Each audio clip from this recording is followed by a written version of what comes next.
Hello friend, তোমাদের channel investing ক্যাপসুলে তোমাদের সবাইকে ওয়েলকাম।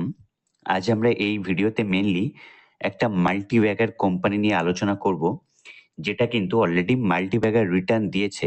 ইন ফিউচার মানে এখন আজ থেকে ফিউচারে কি মাল্টিব্যাগার রিটার্ন দেওয়ার ক্ষমতা আছে কোম্পানির মধ্যে, যে পোটেনশিয়াল আছে কি, সেটা আমরা আমাদের রিসার্চ দিয়ে, কোম্পানির ফান্ডামেন্টাল দিয়ে, আর কিছু ভালো কিছু একটা রিসার্চ দিয়ে দেখব যে কোম্পানি এখনো ইন ফিউচার সে মাল্টিপ্যাকার রিটার্ন দেওয়ার ক্ষমতা রাখে কেন, আর মেনলি এখনই কেন, মানে এই সময় কেন আমি এই কোম্পানি নিয়ে ডিসকাস করছি। তার কারণ কিন্তু এই যে মার্কেট ডাউন হয়েছে, এখন কিন্তু জাস্ট লাইক দিওয়ালি সেল চলছে, তাই না? এবার দেখো, মানুষের কাছে মানে আমরা রিটেল ইনভেস্টরের কাছে কিন্তু টাকা লিমিটেড, কিন্তু শেয়ার বাজারে শেয়ার তো আনলিমিটেড, কত শেয়ার আছে, কিন্তু প্রত্যেক শেয়ারে তো আর তুমি ইনভেস্ট করতে পারবে না, তাই না? তো দিওয়ালি সেল চলছে, মার্কেট ডাউন হয়েছে, মানে কি দিওয়ালি সেল চলছে। এই সেলে কোন কোন ভালো শপিং করতে পারো, মানে কোন কোন ভালো শেয়ার তুমি কিনতে পারো। তো যত ভালো শেয়ার, যত ভালো প্রাইসে কিনবে, এটা কিন্তু ভালো একটা বার্গেনিং। তো চলো আমরা শুরু করি তোমাদের ভালোবাসা দিয়ে। তো চলো ভিডিওটি শুরু করা যাক। দেখো স্ক্রিনে তোমাদের সামনে যে কোম্পানি নিয়ে আমরা আলোচনা করব, সেটা কি বরুণ বেভারেজ কোম্পানি। দেখো, পেপসিকোর সাথে কিন্তু এর টাই আপ হয়েছিল, মানে পেপসিকোর সাথে এই কোম্পানিটা 1990 সাল থেকে আছে। মানে বুঝতে পারছো কত একটা লং রিলেশনশিপ পেপসিকোর সাথে। আর এটা কিন্তু এই বরুণ বিভারেজ কিন্তু একটা কি প্লেয়ার, এই বিভারেজ ইন্ডাস্ট্রিতে একটা কিন্তু মেন প্লেয়ার। আর সাথে দেখো, one of the largest franchise of PepsiCo. মানে ফ্র্যাঞ্চাইজি মানে কি, মানে আমরা যে পেপসি খাই বা সেভেন আপ খাই, এর যে মেন যে সলিড ফর্মটা, এটা কিন্তু পেপসি বানিয়ে দেয়, তাই না? আর এই যে সলিড ফর্ম বানিয়ে দেন ভারতে আসে, আর তারপরে এই সলিড ফর্মে লিকুইড দিয়ে, মানে আর কি জল মিশিয়ে, দেন বোতল করে, দেন লেভেলিং করে, তারপর যে ট্রান্সপোর্ট করে, মানে এক জায়গা থেকে অন্য জায়গায় নিয়ে যায়, সেটা কিন্তু বরুণ বেভারেজ। তো কি বরুণ বেভারেজ কিন্তু এর একটা ফ্র্যাঞ্চাইজি বিজনেস করে। তো দেখো, বরুণ বেভারেজ কিন্তু একটা লার্জেস্ট ফ্র্যাঞ্চাইজি, মানে বুঝতে পারছো, একটা লার্জেস্ট ফ্র্যাঞ্চাইজি। আর সাথে দেখো, এই বরুণ বেভারেজ কি বিজনেস করে দেখো, এটা কিন্তু carbonated soft drink and non carbonated drinks কিন্তু বানায়, তাই না? এবার কার্বোনেটেড সফট ড্রিঙ্কস মানে কি, যেসব ড্রিঙ্কসে CO2 থাকে, মানে কি কার্বন ডাই অক্সাইড থাকে, যেটা মানে সিম্পলি বলতে গেলে আমরা বোতল খুললে যে ঝাঁজটা বার হয়, সেটা কিন্তু কার্বন ডাই অক্সাইড থাকে। তো কার্বন ডাই অক্সাইড যেহেতু থাকে, সেহেতু সেই সব ড্রিঙ্কসের নাম কি কার্বোনেটেড ড্রিঙ্কস। আর যেগুলোতে থাকে না, মানে কি সেগুলো নন কার্বোনেটেড ড্রিঙ্কস, মানে যেমন ওয়াটার, যেমন মিল্কি জাতীয়, মানে মিল্ক জাতীয় কিছু খাবার, মানে যে ড্রিঙ্কস গুলো আমরা খাই, তো সেগুলো। এবার দেখো, কোম্পানি কোন কোন ফ্র্যাঞ্চাইজি বিজনেসে কোন কোন প্রোডাক্ট নিজের এতে সেল করে। দেখো, পেপসি আছে, দেন ট্রপিকানা যেটা খাই সেটা কিন্তু বরুণ বেভারেজ ম্যানুফ্যাকচার করে। দেন স্লাইস আছে, সেভেন আপ আছে, স্প্রিং আছে, যেটা রিসেন্টলি হয়েছিল, বেশি দিন হয়নি। দেন কুরকুরে আছে, দেন অ্যাকোয়াফিনা আছে, তোমরা দেখছো, ডরিটোস আছে, মিরান্ডা আছে। দেন দেখো, কোম্পানি ফ্র্যাঞ্চাইজি বিজনেস করতে করতে কিন্তু নিজের বিজনেসও খুলে দিয়েছে। দেখো নিজের কোন কোন ব্র্যান্ড আছে, ক্রিমবেল আমরা হয়তো নাম শুনেছি, দেন অ্যাকোয়া ক্লিয়ার, রিফ্রেশ, রিবুস্ট আছে, তাই না? জাস্ট লাইক কি, যখন কোনো, মানে কেউ ধরো শুরুতে একটা মিষ্টির দোকানে কাজ করছে, যেন কাজ কাজ শিখতে শিখতে সে কিন্তু নিজের একটা মিষ্টির দোকান খুলে দেয়। তো জাস্ট লাইক দ্যাট, প্রথমে পেপসির হয়ে কাজ করতো, দেন কাজ করতে করতে কিন্তু নিজেরও ব্র্যান্ড খুলে দিয়েছে। মানে বুঝতেই পারছো কোম্পানি। এবার দেখো, অনেকে এটা জানে না, এটা জাস্ট আমি আমার বাড়ি থেকে ছবি তুলে তোমাদেরকে দেখাচ্ছি।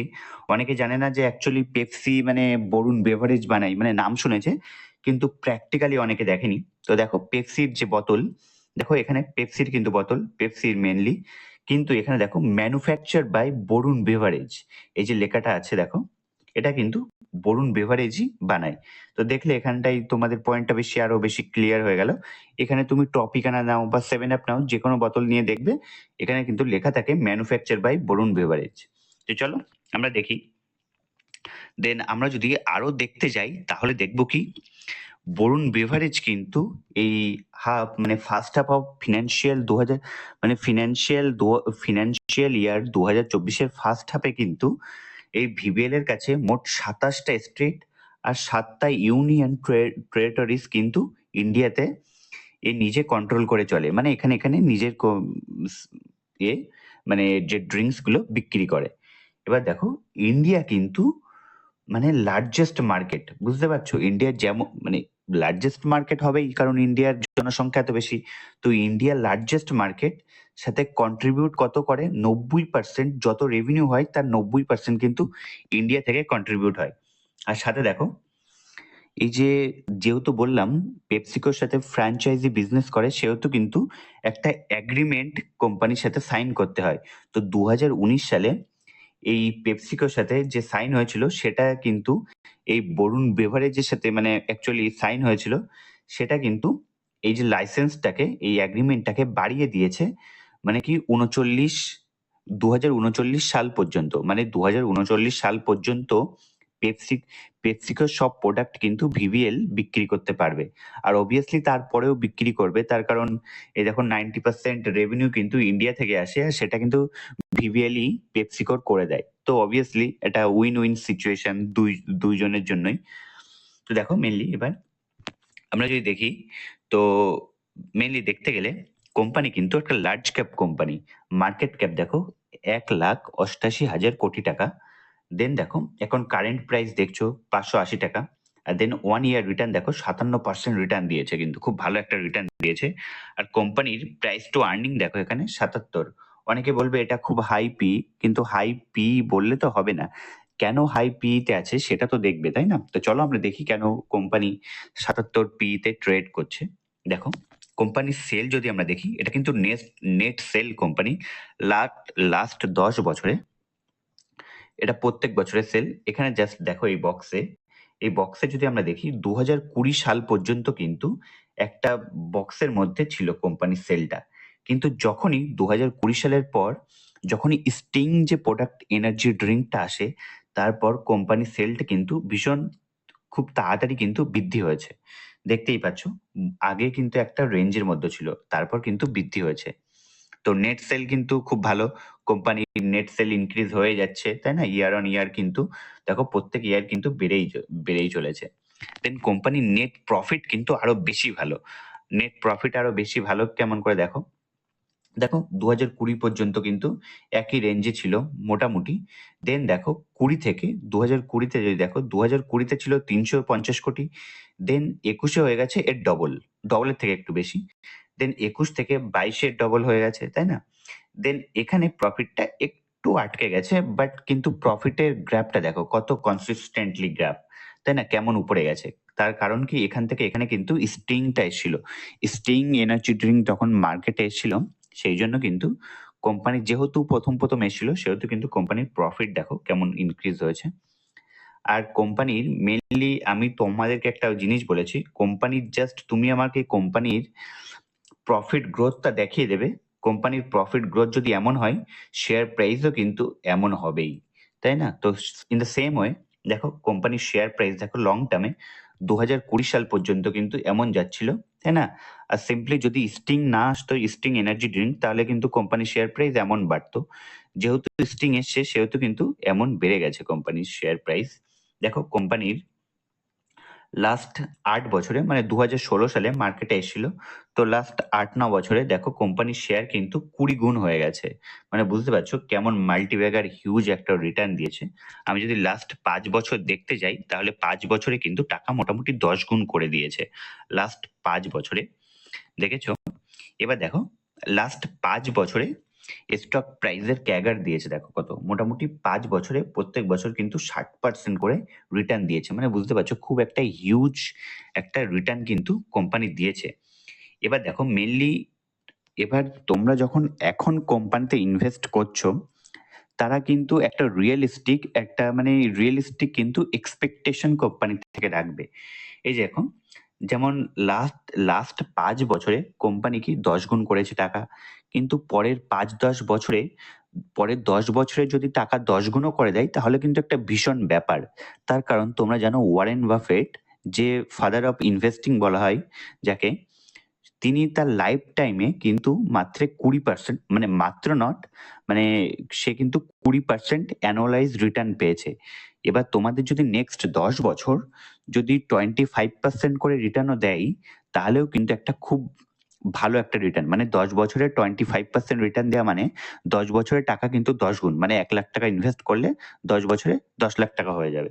তো এখনো কিন্তু ভালো পোটেনশিয়াল আছে। তার পোটেনশিয়াল আমি কেন বলছি, আর কোম্পানির কাছে আমি কিন্তু বারবার বলছি, এখন তোমরা যে ভাবছো যে 5 বছরে আমি 10-20 গুণ টাকা করব, সেটা হলে হয়তো সম্ভব, কিন্তু মেইনলি এটা কেন হয়েছিল, কারণ স্টিং নতুন এসছিল বলে। এবার কোম্পানি যদি আরো কোনো নতুন প্রোডাক্ট বার করে এরকম ভাবে, তাহলে কিন্তু একটা হিউজ রিটার্ন আমরা আশা করতে পারি। আদারওয়াইজ মোটামুটি 25% আমরা কিন্তু এক্সপেক্ট করে চলতে পারি 10 বছরে টাকা 10 গুণ। তার কারণ কেন আমি বলছি, তার কারণ দেখো, পেপসিকো, মানে মেনলি আমরা যে পেপসিকো দেখলে বুঝতে পারবো। দেখো শেয়ার প্রাইস, মানে 1984 সালে এসেছিল বাজারে, সেখান থেকে দেখো শেয়ার প্রাইস কনসিস্টেন্টলি উপরে গেছে। মানে কি, শেয়ারে একটা খুব ভালো একটা কনসিস্টেন্সি আছে, তাই না?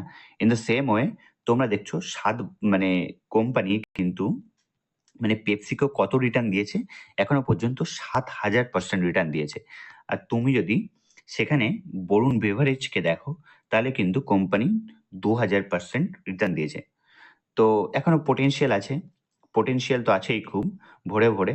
তার কারণ কেন, কেন আমি বলছি, দেখো পার ক্যাপিটা কনজাম্পশন, এটাকে দেখো 2019 সালের, এটা মেনলি এটা দেখাচ্ছি। পার ক্যাপিটা কনজাম্পশন মানে কি, মানে এই চার্টটাতে দেখো সিম্পলি, এই চার্টটা দিয়ে যেটা বোঝাচ্ছে একটা মানুষ এক বছরে কটা সফট ড্রিঙ্কস খায়, সেটা সিম্পলি একটা গ্রাফ দেখো। মেক্সিকো কিন্তু এক বছরে একটা মানুষ মোটামুটি 650টা বোতল কিন্তু খেয়ে নেয়, মানে সফট ড্রিঙ্কসের বোতল খেয়ে নেয়। সেটা ইউনাইটেড স্টেটে দেখো 618টা একটা মানুষ খায় এক বছরে। দেন ব্রাজিল দেখো, আর আমি যদি মেনলি ইন্ডিয়া, যেটা আমাদের মেনলি ফোকাস, সেটা দেখো মাত্র 18টা খায়। মানে বুঝতে পারছো এখনো কত গ্রোথ বাকি, তাই না? কোথায় 650টা খাচ্ছে মানে পার হেড, আর সেখানে ইন্ডিয়া মাত্র 18টি বোতল খাচ্ছে। এখানে তোমরা বলবে যে ইন্ডিয়া বেশি হেলথ কনসিয়াস, এমন কিন্তু মোটেই নয়। ইন্ডিয়া হেলথ কনসিয়াস মোটেই নয়।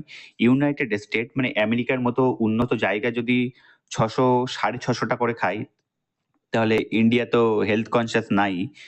ইন্ডিয়ার মেন যে প্রবলেম সেটা কি, ইনকাম কম মানুষের। তারা চায় না যে আমি একটা থামস আপের বোতল খেয়ে নিই, তাই না, 7 আপের বোতল খেয়ে নিই, মানে ওরা মনে হয় টাকা নষ্ট করি। কিন্তু তোমরা একটা জিনিস ভাবো, ইন্ডিয়ার পার ক্যাপিটা ইনকাম, মানে মানুষের ইনকাম যত বাড়বে তত কিন্তু লাক্সারি যে খরচগুলো, যেমন দেখো হোটেলে গিয়ে কেউ খেলে কিন্তু 7 আপ বা ট্রপিকানা কিন্তু সাথে নেয়। তো এমন খরচা যত বাড়বে তত কিন্তু এই পার্সেন্টেজ যেটা দেখছো 18টা খায় মাত্র প্রত্যেক বছর, এটার কিন্তু ইনক্রিজ হবে, তাই না? আর সাথে কিন্তু একটা ভালো গ্রোথও কিন্তু বাকি আছে। তো বুঝতেই পারছো। এবার মেইনলি দেখো, এই শেয়ার কিন্তু অল টাইম হাই যখন ছিল, অল টাইম হাই থেকে 20% ডাউন হয়েছে। এবার যারা মেইনলি ইনভেস্টার আছে, লং টার্ম ইনভেস্টার, তারা কিন্তু যখন শেয়ার 20%, 50%, 20% ডাউন হয়, তখন থেকে তাদের ইনভেস্টমেন্ট শুরু করে। এবার দেখো কারোর কাছে ধরো 100 টাকা আছে, 100 টাকা এই ভিভিএল এ ইনভেস্ট করবে।